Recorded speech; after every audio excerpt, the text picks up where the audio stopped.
Assalamualaikum warahmatullahi wabarakatuh. Perkenalkan, nama saya Fadlia Farahana Kaseng, NIM 202111033, kelas ASM 20. Pada video kali ini saya akan membahas mengenai materi presentasi, yaitu yang pertama uji hipotesis, yang kedua uji chi-square, dan yang ketiga uji F dan uji non-parametrik. Yang pertama yaitu uji hipotesis. Contoh soal. Aturan yang telah ditetapkan negara mengenai emisi gas CO kendaraan bermotor yaitu 50 ppm. Sebuah perusahaan otomotif melakukan pengajuan izin operasi dan akan diperiksa kelayakannya oleh pemerintah setempat. 20 unit kendaraan roda 4 dijadikan data sampel untuk dilakukan pengujian kadar emisi CO-nya. Dari data yang didapatkan, nilai rata-rata adalah 55 dan ragamnya 4,2 dengan penggunaan taraf nyata 5%. Apakah perusahaan tersebut layak mendapatkan izin operasi? Pembahasan hipotesis yang diuji. H0 bagi sama dengan 50 versus H1 bagi kurang dari 50. Statistik uji. TH sama dengan 55 kurang 50 per 4,2 per 20 sama dengan 10,91. Daerah kritis pada tarafnya nyata adalah 0,05. Tolak H0 jika TH kurang dari min T dalam kurung 0,05 dB sama dengan 19 sama dengan min 1,729. Kesimpulan, tolak H0 artinya hasil pengujian emisi gas CO pada sampel mobil perusahaan tersebut melebihi ketetapan yang diberikan oleh pemerintah, sehingga perusahaan tersebut tidak layak mendapatkan izin operasi. Selanjutnya, contoh soal uji chi-square. Sebelumnya, mohon maaf apabila ada salah kata ataupun pengucapan. Contoh soal. Suatu penelitian akan menguji apakah ada perbedaan pilihan mahasiswa baru terhadap program studi manajemen dan akuntansi di Fakultas Ekonomi Universitas Kanjuruhan Malang. Untuk itu diambil sampel sebanyak 314 calon mahasiswa dan jumlah tersebut 186 calon mahasiswa memiliki program studi manajemen dan 128 calon mahasiswa memilih program studi akuntansi. Penjelasan rumusan hipotesis. H0 bagi Pn sama dengan PA.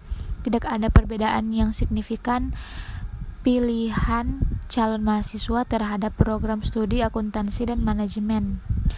HA bagi Pn sama dengan PA. Ada perbedaan yang signifikan pilihan calon mahasiswa terhadap program studi akuntansi manajemen. 1. Taraf nyata 5% dalam kurung A sama dengan 0,05. Derajat bebas atau DB sama dengan jumlah kelompok min 1 sama dengan 2 kurang 1 sama dengan 1. Nilai X kuadrat. Tabel dalam kurung A sama dengan 0,05, DB sama dengan 1, sama dengan 3,41. 2. Kriteria pengujian. Jika X kuadrat hitung lebih dari X kuadrat tabel atau probabilitas kurang dari 0,05 maka H0 ditolak. Jika X kuadrat hitung kurang dari sama dengan X kuadrat tabel atau probabilitas lebih dari sama dengan 0,05 maka H0 diterima. Selanjutnya uji F. Uji F merupakan metode pengujian statistika yang dilakukan secara serentak dengan 2 atau lebih objek sebagai pembanding. Uji statistika F ini digunakan untuk menguji hipotesis, yaitu menentukan besar kecilnya variansi dari metode pengujian yang dilakukan secara berulang. Uji F bertujuan untuk mencari apakah variabel independen secara bersama-sama atau stimulan mempengaruhi variabel dependen.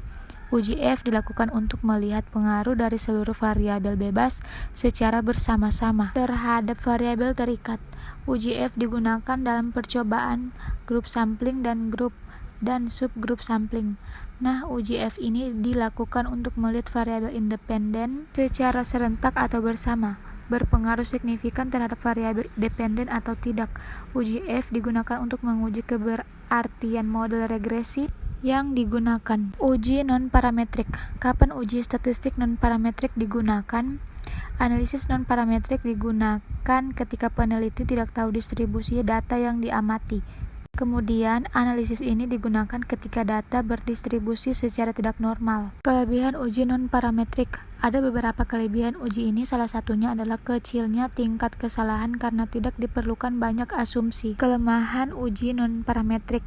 Kelemahan dari uji ini adalah pada kelompok data yang lebih luas, hasil analisis cenderung tidak bisa digeneralisasikan. Kesimpulannya, uji statistik non-parametrik adalah sebuah metode statistik untuk menguji data yang distribusinya tidak normal dengan mengabaikan semua asumsi. Digunakan pada data yang kecil atau data yang lebih besar dengan perhitungan yang sederhana. Sekian presentasi materi statistik dari saya, kurang lebihnya mohon maaf. Sekian dan terima kasih. Wassalamualaikum warahmatullahi wabarakatuh.